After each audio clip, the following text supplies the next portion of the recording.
Hi everyone, my name is Chelsea. Welcome to Little Mountain Ranch. Welcome to my kitchen. We aren't normally together in the later afternoon. It is 3:30 right now. I usually try to get my videos filmed in the morning when it's nice and bright, especially in the winter time. We are in Canada, and as you can see, the sun is already starting to set in the winter time. In the summer we have nice long days, but in the winter we have very short days. But my day got away from me today, so I still really wanted to get these projects done for the upcoming week. So I just decided to get the camera out, whether or not it's a little bit dark in here, and get these done. I have been working over the last 3 or 4 weeks to change the way that I have been doing food prep a little bit, and that is to get into the swing of doing a lot of food prep on the weekend for the week, because it just makes the week go a lot smoother. So today we're going to work on snacks, and the first one that we're going to do is a stuffed date. We are going to take dates, we are going to stuff dates with almond butter and almonds, and then we are going to dip them in some melted chocolate, which I think just sounds like perfection. So we're going to do that. We're going to make some protein cookies, and we're also going to make some protein balls. The last video that I put out, I made some homemade granola bars, which I've only done a couple of times, and I was having some issues with them holding together. And you guys shared with me so many awesome suggestions for binders to use in granola bars. But after my kids and I talked about it, we decided that I would just be better off to make protein balls, because they're easier to grab. They hold together quite nicely just because of the shape and the size of them.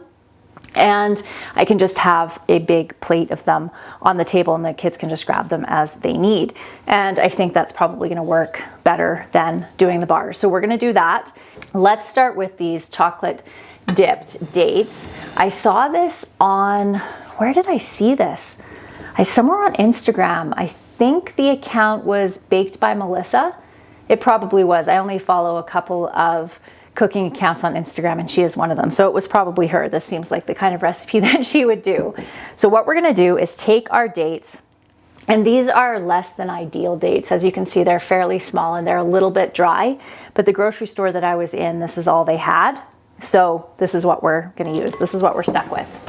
We are going to use this almond butter here. I love almond butter, but because of the price of it, it's not something that we have in our house that often. We usually just have peanut butter, but I really wanted to use almond butter for these date bites, which I'm very excited about. I am someone who loves dates in any way I love. So I know these are going to be good, even if the dates aren't necessarily the best dates in the world.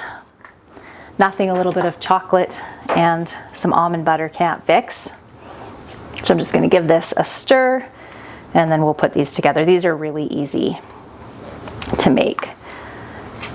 Oh, this almond butter just smells. So I did end up getting a chunky almond butter because I wanted to have a little bit of chunk in there, and you'll see why in a minute. Oh my gosh, friends, I need to show you something before we get into this. One sec. Okay, friends, this I am so excited about. So if you have been here for a while, then you know that I am an avid tea drinker, and I prefer a nice big mug like this one that you can see here for drinking my tea. So I've had this idea for quite a while now to create a Little Mountain Ranch tea mug. I'm not a potter. Never probably will be a potter, although it's something I've always had a fantasy about learning how to do. However, I found an amazing potter. Her name is Hannah, and over on Instagram, she is the Potter's Homestead. And so I connected with her back in October, I want to say, maybe even a little bit earlier than that, and asked if she wanted to partner with me to make a Little Mountain Ranch mug, and she did. So I told her kind of what my idea was for it. And we've decided to start with one mug. We have a couple of other designs sitting on the back burner, and we'll just see how this goes with this one. But this is a 16-ounce mug, so it is a big mug. You could use it for a bowl if you wanted to. And we put a poll over on Instagram to see whether people were interested in a bigger mug like this or a smaller 12-ounce mug. I think the split was 70-30, so 70% wanting the big giant mug, 30% wanting the smaller 12-ounce mug, which is kind of like your regular size mug. So I would love to know what you would love. Would you love a nice big mug like this or something a little bit smaller? If you can let me know down in the comments below, that would be absolutely fantastic, and that will help us make a decision about whether we're going to just offer the big mug or whether we're going to offer both. So I just wanted to show you this close up. So it has Little Mountain Ranch on there. And then this is my favorite part. Look at that. Isn't that so cute? So these are some root vegetables there, and these are handmade. So each one of them will be unique, slightly unique, because these are handmade. And I'm just so excited. So we're hoping to have these launch for pre-sale in about 2 weeks. We are running these at fairly limited numbers for our first launch, just to kind of see how it goes. So if you would like to hear about when they are available first, make sure you get on my email list, which you can find down below. I'll put it in the pinned comment too for you. I could not be happier with it. I just think it's the perfect mug. I love it. Okay, let's get into making these little date bites. First thing what we need to do is get our chocolate melted. So we're gonna melt some chocolate chips here with a little bit, oh dear, oh that was just water, with a little bit of coconut oil. And the coconut oil just helps it to stay a little bit more solid when it cools and not kind of melt all over your fingers. So we're just gonna melt this down, and I just have a little bit of water in the bottom of this just so that I don't burn my chocolate. And while this is melting, so we're gonna take our date and put a little bit of a cut in it like so.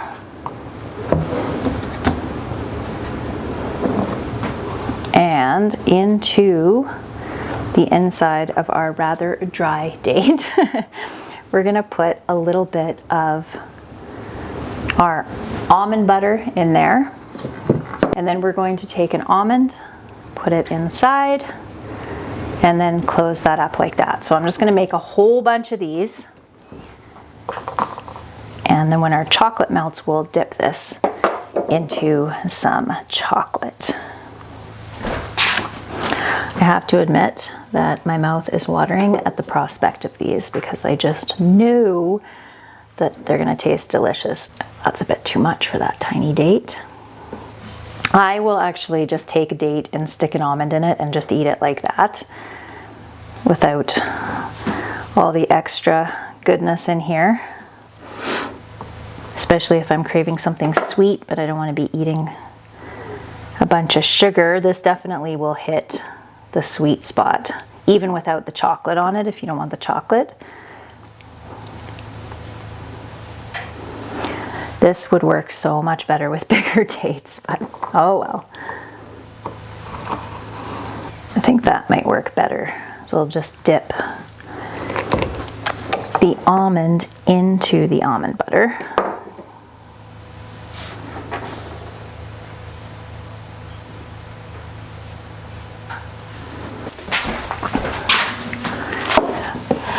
Okay, so we have our chocolate here.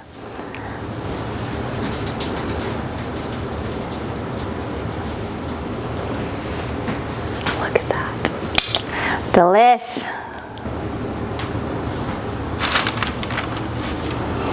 I do not have any flaky salt right now, so I might just put a little pinch of regular salt on here because salt and chocolate are just so good.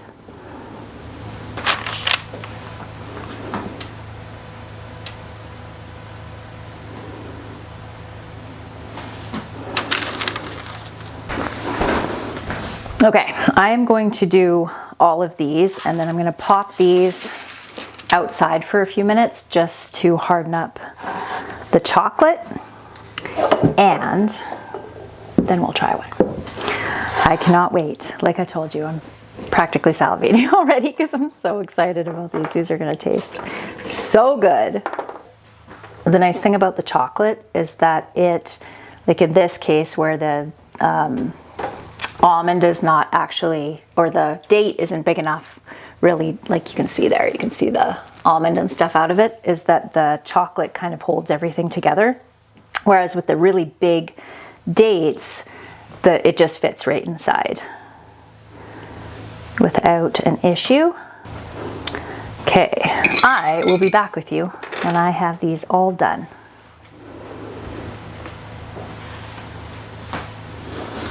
Now we are going to make some protein balls, and I am just winging this, and I'm using my base recipe for granola for this that's in my cookbook, but it's not really going to follow that very closely. So we're going to use some rolled oats, just regular rolled oats in this. And I'm also going to add some quick oats to this recipe as well. I just think that the combination of the two textures will be really good. So that looks good. Okay, we're gonna add a bunch of almonds to this. I also decided, just because I have these dates here, that I'm gonna quickly chop up some of these dates and we're gonna add those to this as well, rather than adding raisins or cranberries to this. So we're just gonna give these a little chop.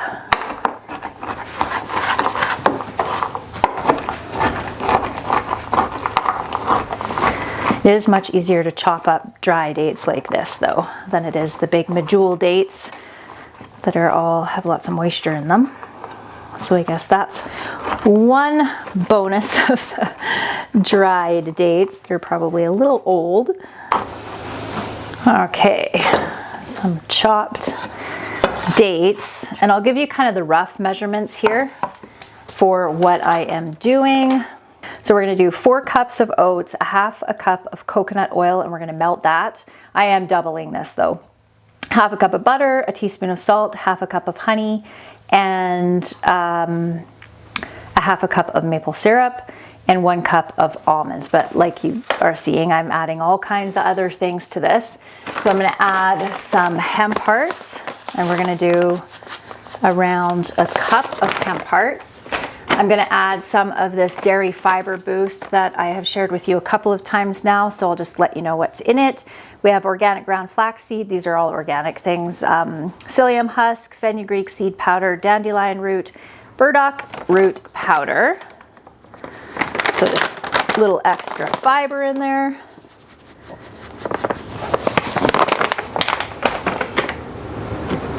Going to add some chocolate chips. Not too many chocolate chips, just a few. I'm going to melt some butter. I'm not going to do a full cup though. Let's just need a clean knife. We'll do half a cup of butter to around 2/3 a cup of coconut oil. We'll get that melted, and I'm going to add a little bit of salt to this. This is going to add, I don't know, around a good mounding teaspoon or heaping teaspoon of salt, a splash of vanilla. So instead of adding peanut butter to these, I'm going to add some of this almond butter, around a cup of the almond butter. Okay, that's melting. So now I have a cup of maple syrup and a cup of honey in here. So we're gonna add that in. I think I'm gonna need some more oats because I have a lot more liquid ingredients here than I do oats, but we'll see what it is, what it looks like when we mix it all together. And if the texture is right. Okay, our butter and our oil.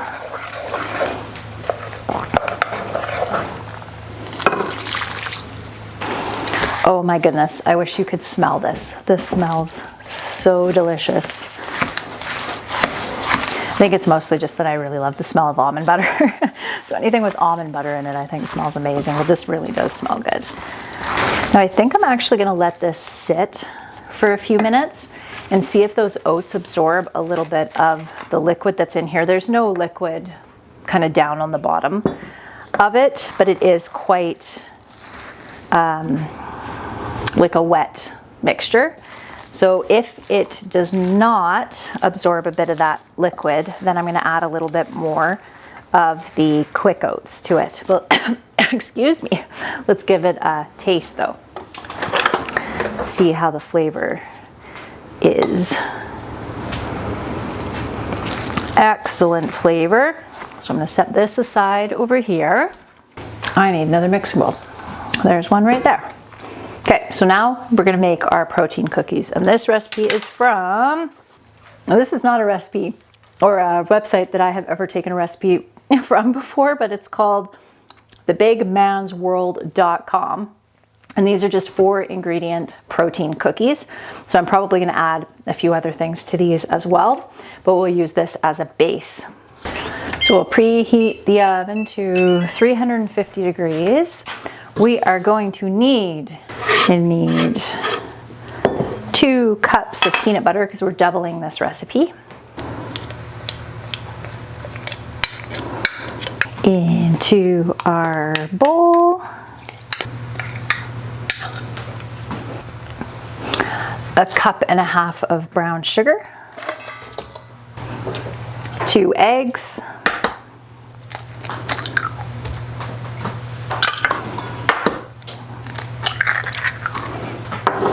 so this recipe calls for chocolate chips, but because I have chocolate chips in the protein balls that I'm going to make, I also have chocolate on top of the dates. I'm not going to add the chocolate to this. I am going to add some more chopped dates to it. So we're gonna have dates in all of our recipes, but that's okay because dates are scrumptious. So we'll again chop up around a cup or so of whole dates.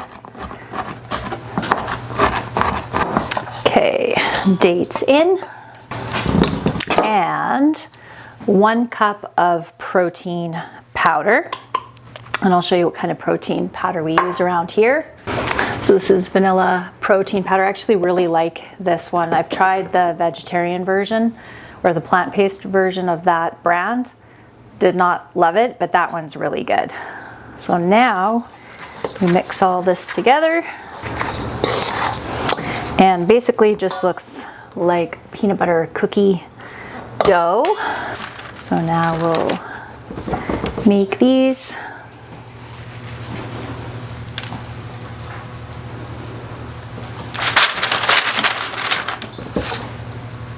Okay, so we got 1 tray there.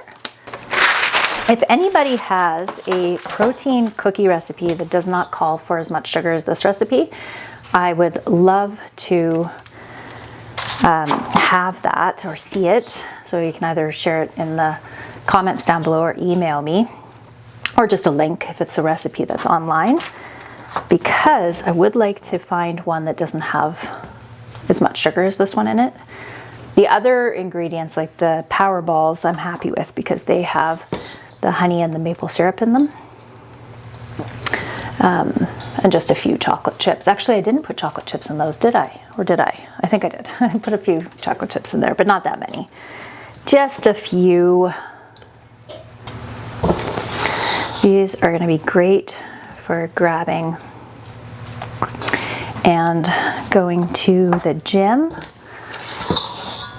Because those granola bars that I was making, one of my complaints about them was just that they're a bit crumbly, so they're not really good for taking like to town in a backpack or anything like that. So I would like to come up with some protein style things that we can make that hold their shape, stay together, don't crumble and fall apart.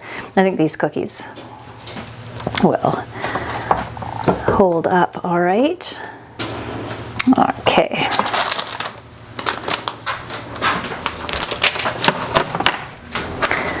Okay, so let's see if we can roll these. I might need to chill them a little bit. I think actually I can form them like this and then chill them outside, and I think that will work because they're pretty soft because of that warm butter and the warm oil. Add just a little bit more quick oats to these because they are holding together, as you can see, but there is quite a lot of moisture in them. And I think I just need to add a little bit more, and then I'll be able to form the balls and chill them and to help them set. And then I think they're going to work really well, hopefully. Our dates are chilled and set, so let's give one a try.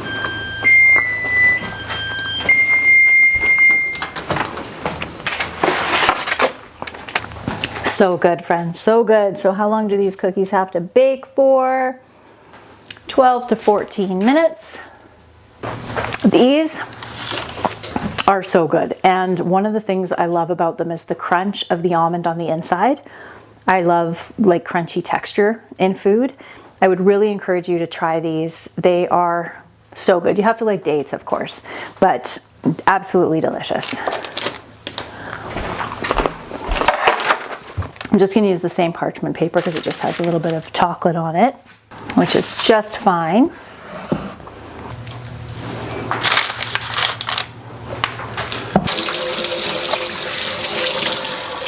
Okay, so these are really sticky, so I kind of have to keep wetting my hands.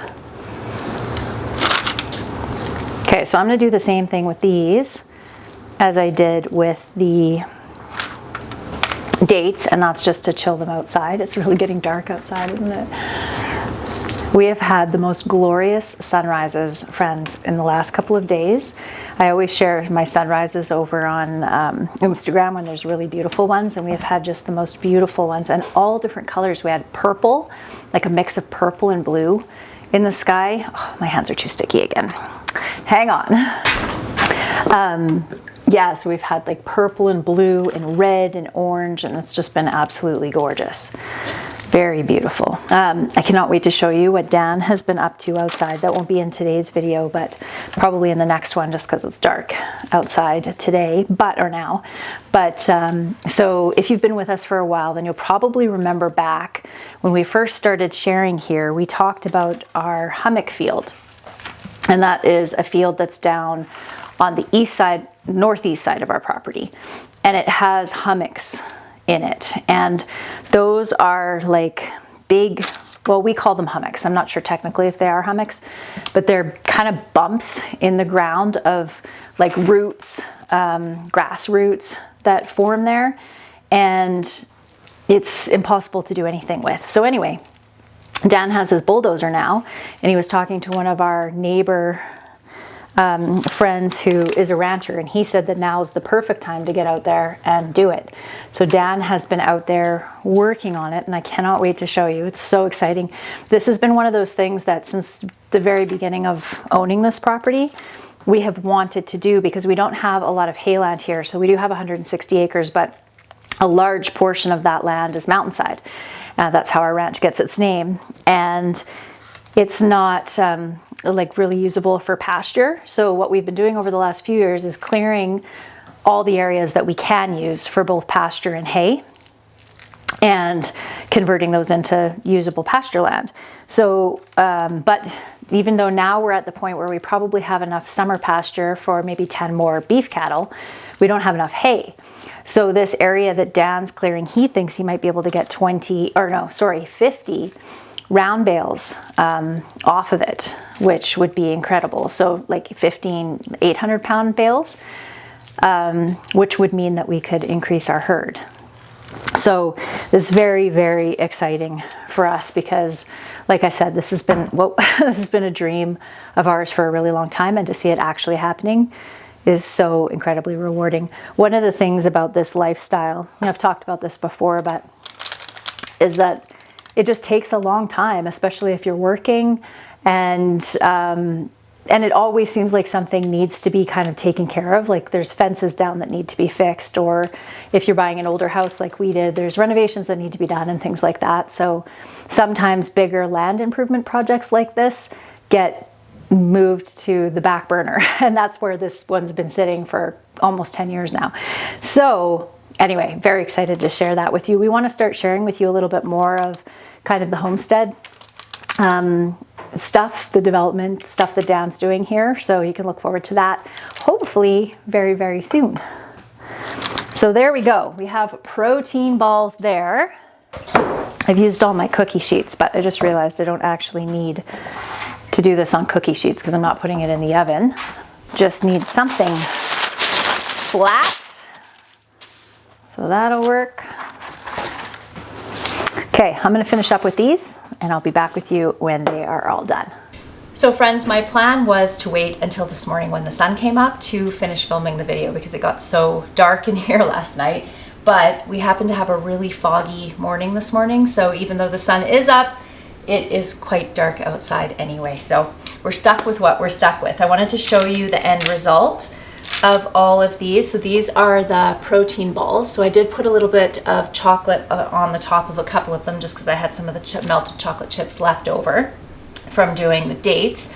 And my kids think these ones are the best, of course, with the little swirl of chocolate, but they held up great. These are a little bit soft.